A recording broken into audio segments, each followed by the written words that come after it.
So simply by visiting zoo and aquarium, you actually help support really important research and conservation initiatives in the field. And that's something that I'm really, really excited and inspired by. Do you think we'll be okay if we walk in there that way to get a lateral view? Okay. Okay. Hi, beautiful. Take a few more steps back so I can get kind of the whole giraffe. Through these, we can look at the temperature in there. You go see Ellie.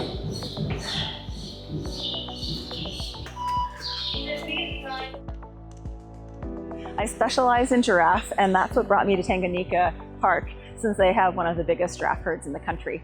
So I'm here helping them with their annual exams, just trying to get ahead of their preventative medicine program for their large herd. There are now 4 species of giraffe in the wild, and 3 of them are actually in major trouble. And so the type of giraffe that they have here at Tanganyika, the reticulated giraffe, is one of those species that's really in trouble in the wild. And what's been really great to see in the last, again, 5-10 years especially, is increased collaboration from the zoo and wildlife communities to work together to really solve health issues and conservation threats for wild giraffe. Hi there.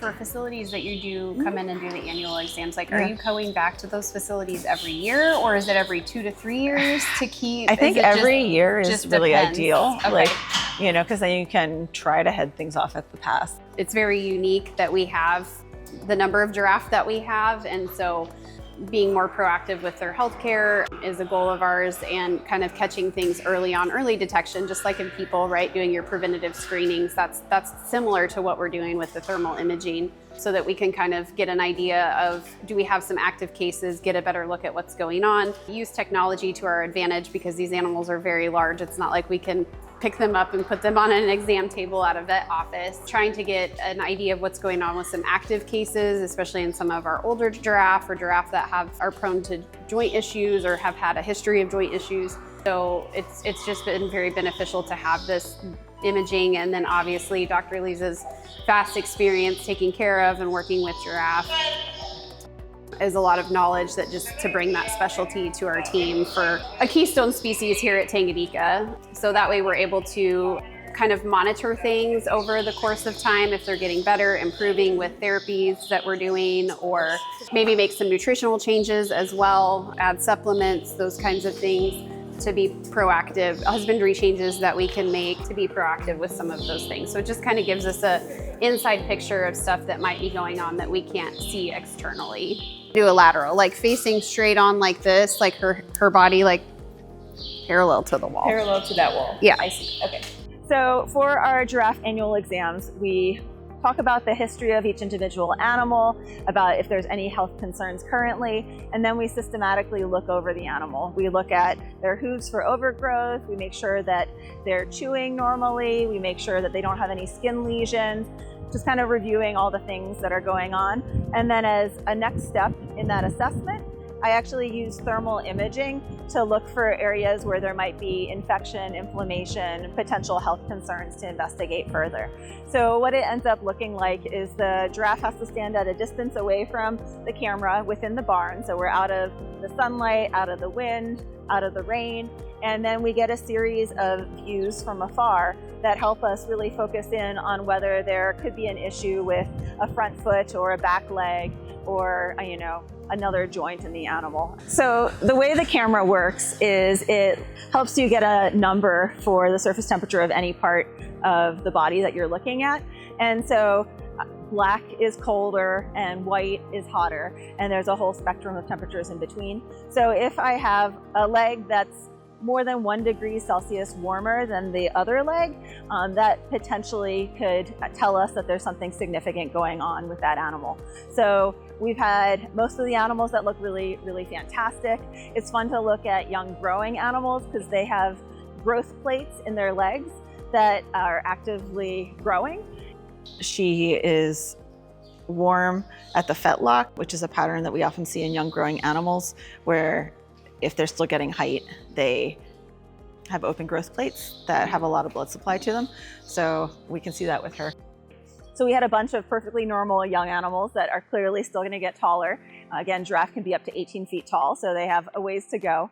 And then with some of our older animals, again, they're prone to things like arthritis. And so if we see an area where they have unusual heat in that joint, then we know that we might need to do x-rays, or we might need to start arthritis medications. And then we can kind of take that to the next level based on what we're seeing there. And that can include things like sometimes x-rays. One of the basic diagnostic tools that we have for this are x-rays. So while Dr. Ladoni was here, we did x-rays on one of our giraffes. How does this look like for a giraffe? Well, ideally, we want these to be voluntarily, right? And that's when training plays a big part on these as well. The team has done a great job at training a lot of our animals. We have 20 giraffes, so. Like, I just need the front left just back a smidge so I can put this block in. They're trying to make the giraffe feel comfortable with people, touching their feet first and then putting the hoof or their foot on top of a block. We would need to put the x-ray plate and then just have the animals be comfortable with the x-ray machine as well. A little bit less than that, sorry. Yeah, like right around that. Yeah. Okay. So it's just a lot of desensitizing to, like touching, positioning the foot on a certain spot, on a certain structure, and then desensitizing them to the equipment that's needed as well.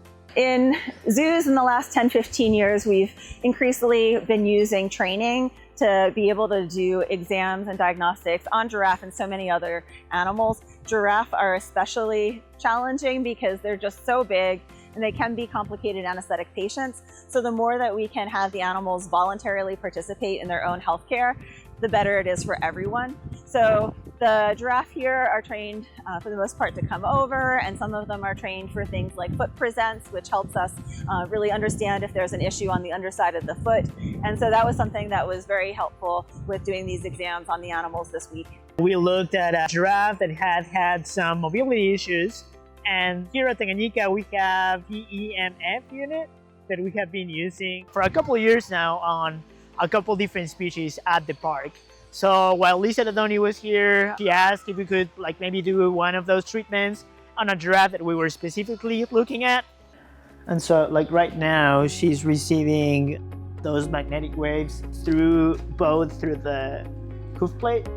So she's feeling it down there, and then she can feel it through the paddle over here. And since we were able to see through thermal imaging that this is the area that looks warmer, that's why we're focusing the treatment in that area over there. Electromagnetic field therapy has been found to be super helpful in human medicine with bone healing. So every time there's a fracture, this kind of therapy can help accelerate the healing process. This is the same thing applied to animals. It's basically magnetic waves that are produced inside that box. Then through those paddles, we're able to get those waves into animal's body, create all these processes, healing processes pretty much.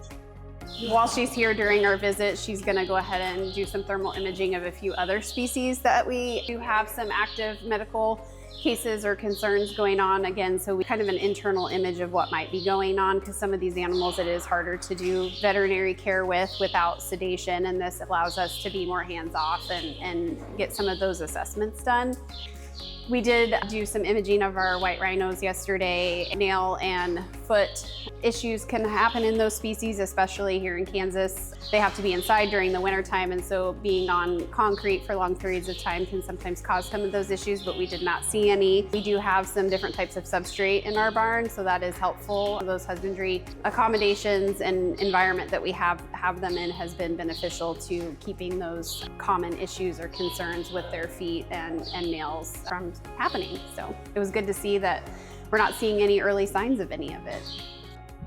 What I will sometimes see in zoo house rhino is that if they sleep on a harder surface, they might get a small pressure sore, and that's something that you can see even with the camera.